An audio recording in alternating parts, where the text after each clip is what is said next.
Picking stocks sounds really easy. You find a good company, you pay the right price, and then you hold on for a very long time and then just watch that money roll in. We're rich! Yet many of us investors struggle to beat the returns of the market, and even the best super investors can make mistakes. They suck. And they do this all for a living. So why do we suck at picking stocks, and how hard can it really be?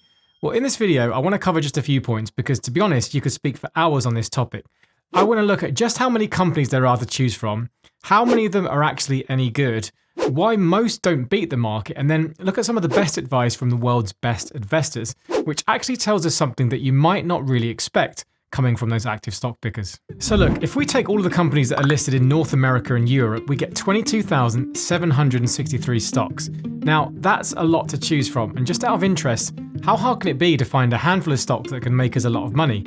Or maybe a better question is this one: how hard can it be to find stocks that actually beat the returns of the whole market? After all, that's the point of picking stocks, unless we think we can get more than that. Out of those 22,000 stocks, how many have actually beaten the market? And just for reference, when I say the market, I'm generally referring to the S&P 500, which a lot of people like to try and use as their benchmark. So over the last 10 years, if we use this as our time period, the S&P 500 has given investors a return of 231%, which works out to be a compounded rate of 12.7% per year. Just bear in mind that's with including dividends as well and having those automatically reinvested. Now, we know we've had a really good bull market during that period, so we'd expect stock pickers to have a very easy time and loads of companies must have done really well. But let's just check if this is actually the case. So let me run a filter for you and see, out of those 22,000 companies, how many would have actually made us more than 12.7% a year over the last 10 years. And just before I show you the results, have a guess at least. What do you reckon? Maybe 11,000 companies that beat the market, so 50%? Or maybe a bit less to allow for some of those big outperformers, so say 8,000 companies? Well, let's see if you were close. From the data, a total of 1,880 companies beat the market by returning 12.7% or more over the last 10 years as a compounded annual growth rate. Now, as a percentage, that's just over 8% of companies managing to beat the market. If you got anywhere close to that, I'd be very impressed, but let me tweak a couple of things to make things even more realistic. Let's say you want to make sure you beat the market by a longer way because you're not interested in just matching it. What about saying that you want to make 20% a year for the last 10 years, which, by the way, would have beaten many of the best investors in the world? Now, for reference, Berkshire Hathaway, Warren Buffett and Charlie Munger's company, is at a 10-year compounded rate of return of 13%, but I'm sure most people think they can do better than that. Anyway, using this 20% number, we get left with just 744 stocks that we could have chosen. Now that's just over 3% of stocks across the whole of the US, Canada and Europe that you could have picked. Doesn't look so easy now, does it, once you really look at the numbers?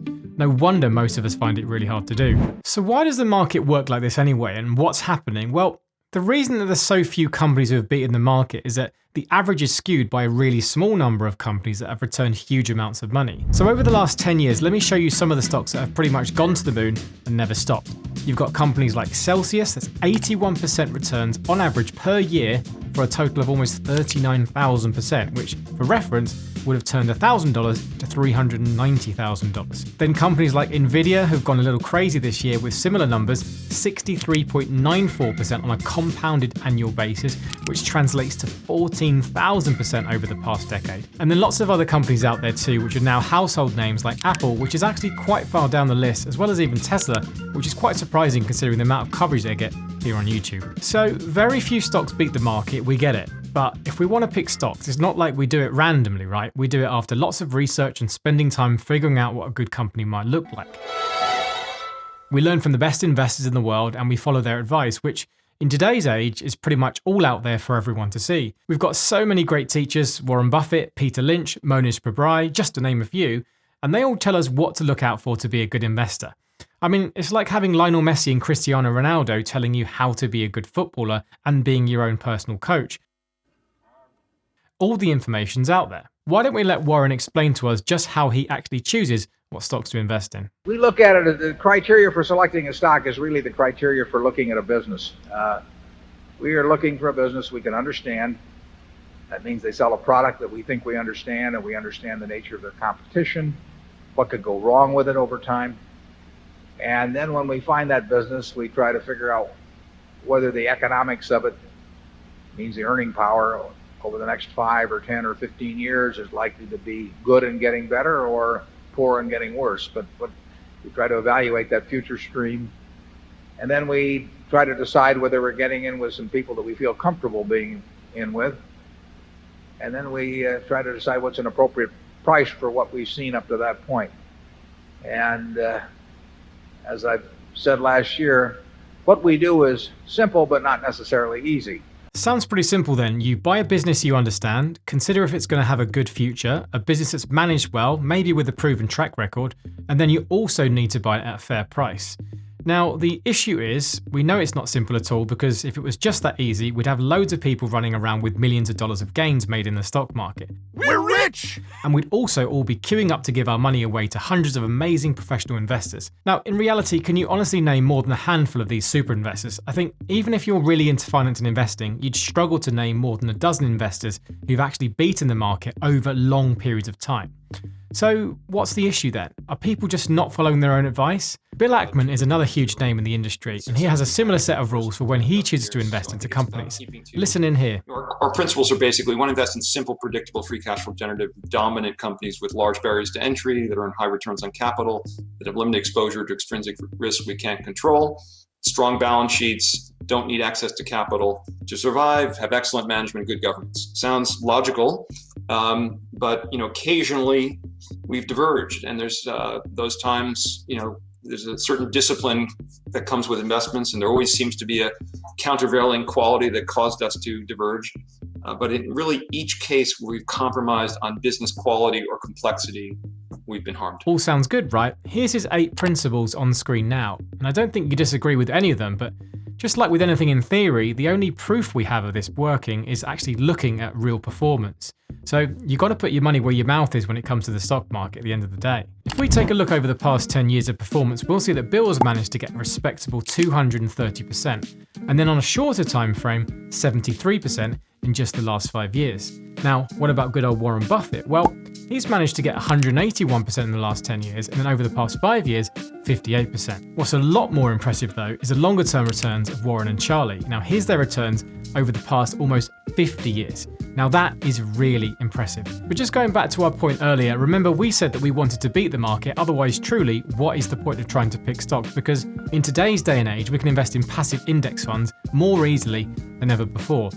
Well, unfortunately, over the last 10 years at least, the S&P 500 has delivered in total, with dividends reinvested, 231% over the last 10 years. And then over the last 5 years, 69%. So does this mean that all of these active investors are just really bad, not smart at all, and don't really have all of the data they need at their fingertips? Well, no, obviously they have all of that, they're really smart, and to be honest, just matching the market is pretty impressive, let's not pretend otherwise. But should you or I pick stocks? Because the record of retail investors is really poor no matter what way you look at it. Now, from some of the most recent data on this, JP Morgan shows us that over the last 20 years, the average retail investor has only managed to achieve returns of 2.9% a year. Now that's so bad that even if they'd invested in some of the lowest risk investments like bonds, they would have done better. So what's going on and causing this problem? Because you can bet that if you asked 100 retail investors how they've performed over the last 2 decades, they'd say that they've made way more than that. And almost like how gamblers talk, I bet they'd only talk about their wins. You see, I don't think the issue has anything to do with being able to find good companies. We all have access to most of the same information. We can run screeners to find which stocks have grown revenue for the last decade. We can search for ones that have grown a dividend or keep increasing their profit margins. And then we can even see in real time which directors are buying or selling their own shares to decide if management are actually confident about the future. I think the biggest issue is probably the most difficult part about investing, and Peter Lynch sums it up nicely here in this classic video. Investing is a personal thing. You have to do it by yourself. You don't do it with a committee. You have to be able to have the emotional strength to stand the volatility of the market in general and stocks in general. The key organ here is not the brain, it's the stomach. Do you have the stomach for this? Do you have the patience for it? You should be able to look in the mirror and say to myself, what am I going to do if the market goes down? We could easily do a whole video on this topic alone, but clearly our emotions and behaviors are one of the biggest things that get in the way when it comes to making the right decisions in our investing. In fact, one of the reasons Warren Buffett has done so well is that he purposely stays in a pretty boring and uneventful place in Nebraska and avoids all of the chaos of Wall Street. Now, not only that, here's what he says makes the best kind of investor. It's a temperamental quality, not an intellectual quality. You don't need tons of IQ in this business. I mean, you have to have enough IQ to get from here to downtown Omaha, but you do not have to be able to play three-dimensional chess or be in the top leagues in terms of bridge playing or something of the sort. You need a stable personality. You need a temperament that neither derives great pleasure from being with the crowd or against the crowd. Because this is not a business where you take polls, it's a business where you think. And Ben Graham would say that you're not right or wrong because 1,000 people agree with you. And you're not right or wrong because 1,000 people disagree with you. You're right because your facts and your reasoning are right. Okay, so not only do we need to find these good companies, but we also need to keep a cool head, hold for the long term, and not let our emotions get in the way. So now it's starting to get a little bit more complicated. At this point, you might be thinking, is it even worth all the hassle at all? Surely there has to be a better way to invest and make things a bit simpler. And funnily enough, as much as I love listening to these old interviews, Buffett isn't trying to convince most people to go and pick stocks. In fact, he says the opposite in the majority of cases. Oh, and in case you're watching, Warren, happy 93rd birthday. You're not a professional investor. If your goal is not to manage money in such a way as to get a significantly better return than the world, then I believe in extreme diversification. I mean, so I believe 98 or 99%, maybe more than 99% of people who invest should extensively diversify and not trade. So that leads them to an index fund type of decision with very low costs. Because all they're going to do is own a part of America. And they made a decision that owning a part of America is worthwhile. I don't quarrel with that at all. That is the way they should approach it, unless they want to bring an intensity to the game to make a decision and start evaluating businesses. Okay, now things are getting even more interesting. He says most people shouldn't even bother trying to do it and stick with index funds. Now, this is something I talk about a lot on this channel, and if you ever want to get started investing, don't forget that I do leave some of the links in the description to my favorite investing platforms below, where you can pick up free shares or free cash once you deposit and get yourself started. And also, don't forget to use the Stocks and Shares ISA if you are from the UK as well. Now, Buffett knows how hard this business is after being in it for so long. Lots of people have come along every year and have a really good year where they've beaten the market. In fact, 2023 could be one of those years, at least the way it started so far. But what really matters is being able to do it for a really long time. And that's what separates the best from the average. And that's just the professionals, let alone all of us out here just trying to do this investing thing in our spare time. Also, don't think the professionals don't make some pretty big mistakes too. In fact, just recently even, Berkshire Hathaway bought a large stake in Paramount Global. Now, it's not a significant part of their business by any means, but it's pretty much one of the worst performers, and I'm not sure they're actually convinced themselves that they've made a good decision to invest in that one. Could it turn around? Who knows, but don't just assume that everything has to turn to gold that some of the super investors touch. Also, what about Bill Ackman's trade with Netflix? Now, last year, Bill Ackman bought more than $1 billion worth of Netflix after a pretty poor earnings report, which looks like he was buying the dip and hoping to ride it out for the long run. What happened just a few months later, though, was that he sold out of the entire position after the following earnings report was even worse than the first one, causing the stock to dip lower. Not only did Bill lose around $400 billion, but he pretty much sold out of the bottom, as well as doing exactly what many retail investors do, with none of the experience, expertise, or the data that Bill and his team will have. So next time you beat yourself up for being a bad stock picker, firstly, remember that everyone makes mistakes, and secondly, you might want to seriously consider index funds being the major component of your investment portfolio. In fact, this is exactly what I do in my own investing, and it's because after all of my reading and all of my research, so few people actually beat the market, even with all of their expertise, that I'd much rather spend that time doing things that interest me than burying my head into company financial statements. So, do we suck at investing and picking stocks? Yes, we do. Will that change? Probably not. So, if you want to finally keep things simple, then it's probably better to stick with index funds. And one of the first questions that you'll need to know is what one to go for. So this next video will go into the details for you, where I look into investing in the S&P 500 or the world, and I think you might be surprised with the results. Happy investing.